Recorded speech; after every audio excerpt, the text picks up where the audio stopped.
Ladies and gentlemen, thank you for joining me on Sports Talk. I'm your host, William Allen. I'm sitting here with Darryl Hardy, VFL for life, and I'm glad he can join me tonight. We at BJ's in Louisville, Texas, and tonight we're talking with Darryl Hardy. He's a VFL, and we're just going to go over and talk about his career and what it was like walking through the T in Neyland Stadium for the Tennessee Volunteers. Darryl, thank you for joining me. Thank you for having me, Will. Yes, sir. And first thing I want to ask you is, what was it like walking through the T in Neyland Stadium when it was game day? Well, I'll be honest, we didn't walk, we ran. That's funny, though. But we ran. Knowing I played in front of 93,000 every home game. So that's one thing I can say, that we have faithful fans in Tennessee. Okay. Yeah. And you know what? It's exciting for us as fans because we don't get to see what all goes into leading up to going through the T and everything. But when you played for the Vols, you played in 1987 to 1991 for Johnny Majors. What was it like playing for Johnny Majors when you played for the Vols? Well, I just remember some stories about Johnny Majors, and then I realized he can make you. He brought the best out of me. I know that for sure. He would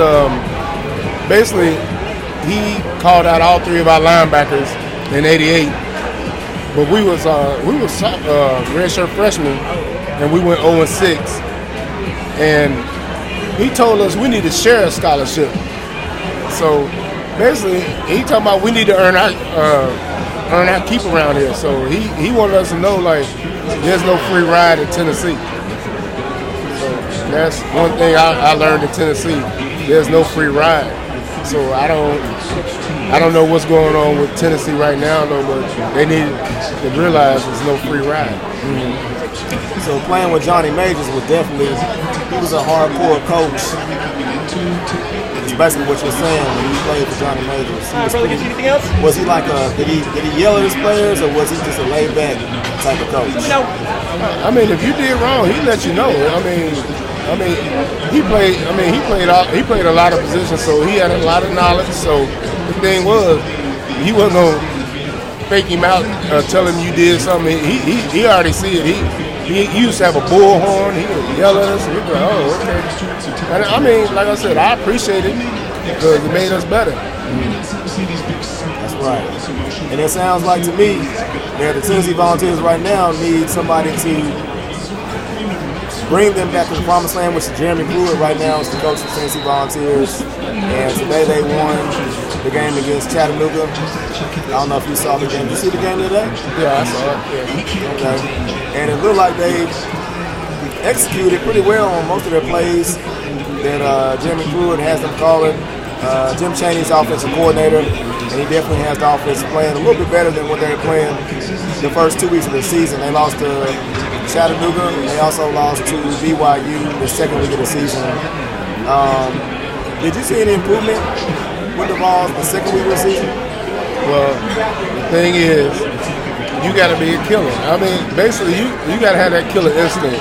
You got to be, once you get them up, once you get up on them, you need to be able to take them down. That's all it is to it. And we got up in both games that we lost to BYU and Georgia with State. I mean, like, that's what I'm saying. I can't remember their name. If I saw them on the schedule when I was coming through, that was a win. Right. In my book, that's where I looked at it. So and I just feel like now they look at Tennessee as a win. I'm like, nah, it shouldn't be that way. So it bothers me. Like I said, I'm not a fan. I'm a former player, so it bothers me. Right. Yeah, you're a former VFL for life. What does that mean, being a former VFL for life for you? What does that mean? I mean, it's a bond, and the brotherhood. I pledged Phi Beta Sigma, and that's the same. I wasn't just a football player, but I was a Phi Beta Sigma too. And it's a brotherhood, and that's the thing. You got to look like, hey, I'm gonna go out here and lay it on the line every play, for this brotherhood.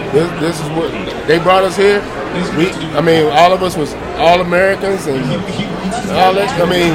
Whatever you did in high school, but you gotta let that go. And that's what you're doing for Tennessee. You got to do it. That's right. And that's what we want to see as a fan, because I'm a fan of the Vols. And, you were a player, and I like to see them play hard, especially on the defensive and the offensive side of the ball, because we all know that you can only win games in the trenches is where it starts. Is that right? Is that where it starts? The offensive line is the key. It is the key. But the thing is, defense wins championships. So, like I said, I took pride in defense. Like I said, when I got to Tennessee, I couldn't even squat 315. By the time I left there, I was squatting 600. So, and like I said, I wanted to be good. It takes hard work. You gotta do film studies too. You gotta know the team's tendencies. They gonna go to their bread and butter when it comes, and then you know what they ready to do. You gonna make the play. Mm-hmm. Right. And you were an outside linebacker. Is that right? I was outside linebacker for the Vols. And then you also played for the Dallas Cowboys, 1995, 1997, for the Dallas Cowboys, and you were on the Super Bowl winning championship team for the Dallas Cowboys. Talk about what that was like, winning the championship and playing with the players for the Dallas Cowboys during that season. We had a great group of guys, and it was like, hey, they used me as to be. I think his name was Greg Lloyd, played for the Pittsburgh Steelers. They used me to be him. I had to be him. They had his number on me, and I would rush. He was supposed to, and our offensive line demolished him that whole game, and that made me feel good that they took care of him. I got to the NFL. I was more of a special team player, so I didn't get to play on defense as much as I would like to. But, playing for the Vols, Johnny Majors always one of his best players on the special team. Right. So I played punt return, punt block, kickoff return, all that. I did kickoff cover. So, Johnny one of his best players out there when it came to special team, because he was I think he was a punt returner and all that too, and a punter. So he know how important the special team game is. Right. Okay. So what were the highlights? So that season that you guys won the Super Bowl, what were some of the highlights for you in that season that you guys won the Super Bowl for the Dallas Cowboys? Well, I'm gonna tell you like this. One of the highlights was going up to Philadelphia and winning on that raggedy carpet. But the thing was, though, it was cold. And like I said, all I did was play special team. My feet, hands, and everything was cold. And it's called mental toughness, and that's what you got to have.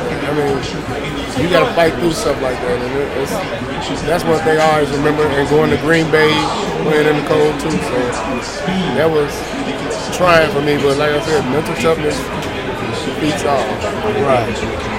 Well, I know it's cold when you go up to Philadelphia in November, December. I'm guessing that's the month that you guys went up there and played those guys. But so I want to talk about the Tennessee Vols in this season.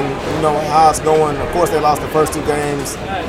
And what do you want to see the Vols do this season? Like, how do you feel about the defense, and how do you feel that the defense can do better this season as they progress?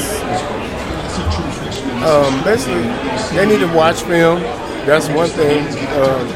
You just can't just go out there and play. Well, you can see their tendencies. They give us so much paperwork on their tendencies and everything like that. They got to be a student of the game. Just like that's one thing I told my son. You got to be a student athlete, a student of the game. You just can't be, I'm going to use my ability. But the thing is, they know your ability. They know you good. But the thing is, can you stop me? When you see that play, you know it's coming. Make a play. Right. That's one thing about being on defense. If you can see it, already know what they're going to run, you're already ahead of the game. So there was a play that you sent me on YouTube where you pretty much knocked out a player on Alabama's side of the ball, which Alabama's winning all these games. You know, Nick Saban's got their team playing pretty well, but talk about that play where you knocked out one of their players on the field and he couldn't get up. That's what I want to hear about right there. That play right there. That would be Murray Hill. He was a starting running back, and they ran a toss sweep. I'm playing weak side linebacker, and I didn't get blocked. He turned up, and I met him, and that was it. And he didn't get up, and Alabama recruited me coming out of high school, and they flew me down on a private jet, and I told them I was going to Tennessee, and they did tell me they was gonna beat me, and I said, well, we'll see. But I never did beat Alabama when I was at Tennessee. That's the only regret I had, being at Tennessee. So did you guys have aside from Alabama, did you guys have a hate for the Florida Gators as much as like a lot of the fans have, because Florida seems to beat Tennessee a lot? But did you guys have a similar hate for the Florida Gators? Well, I only played them twice, and then first time we played them, we beat them 45-3. Then we went down to Gainesville and lost to them down there. But like I said, I only played them twice, but we play Alabama every year. So, like I said, it's a rivalry. So you look forward to that. Right. So, like I said, I'm a fan, and you're a player. So, tell me, what led you to want to play football in the first place? What led you to want to be a football player, just to play football, period? Well, I'm going to tell you, Monday Night Footballs, it was, Howard Cosell. This is Howard Cosell, the Dallas Cowboys, Pittsburgh Steelers. And I'm going to tell you this, my older brother took Pittsburgh when we had the electric football board. I took the Cowboys, of course, and I got to play for the Cowboys. So, it was a dream come through. So, it was just growing up in the backyard. I'm Tony Dorsett, or either I'm O.J. Simpson, whatever. It was the NFL was it. That's what it was. Right. Okay. I get goosebumps when that I'm telling you, I get goosebumps. I'm like, shoot. And, that's the type. I love the game, and that's what I hope these young men at Tennessee love the game, man. Just enjoy it. Don't go out there unprepared. Be prepared. Right. And I hope for the rest of the season, because it's going to be a tough slate for the Vols. I think they play Florida next week, and then they got Alabama, you got Mississippi State. Down the line you got Kentucky, Vanderbilt, some other teams, Missouri, and hopefully they can win these games down the season. But if you were to predict the record for the Vols for the rest of the season, like what record do you predict for them for the rest of the season? Well, I just hope I know they're going to go 0-6 like we did in '88. So that's one thing. Hey, y'all blessed right now, so keep up. Just work hard, guys. That's all I can tell them, man. I ain't going to put no prediction out there, but if they work hard, the sky's the limit for them. They got a lot of talent out there, and they just need to know what they need to do. And Coach Bumpers used to tell us, a misassignment will beat you quicker than a mismatch. So that's one thing they need to know their responsibility and do their job, not nobody else's. Right. Man, that pretty much sums it up, because a lot of us fans, we don't really know what it takes to even get into an outfit, because we don't get to put on the uniform. But he has actually put on the uniform for the Tennessee Volunteers. He's a VFL, former Dallas Cowboy player. Darryl, thank you for joining me on Sports Talk. I appreciate you coming on with me. And we're in BJ's in Louisville, which is Dallas, Texas. And we're going to enjoy this night. And we're going to move on. Hopefully the Vols can actually pull at least a couple wins to get to the get to the bowl season. Hopefully they can get to the bowl this season. So that's one thing I'm gonna tell you. That is the joy of winning, is going to a bowl. If you, losing and going home, being home with your family is good, but going to a bowl is even greater. Right. Yeah, exactly. So from me to you on Sports Talk, this is Darryl Hardy. I'm William Allen, your host. Thank you for joining me. Have a good night.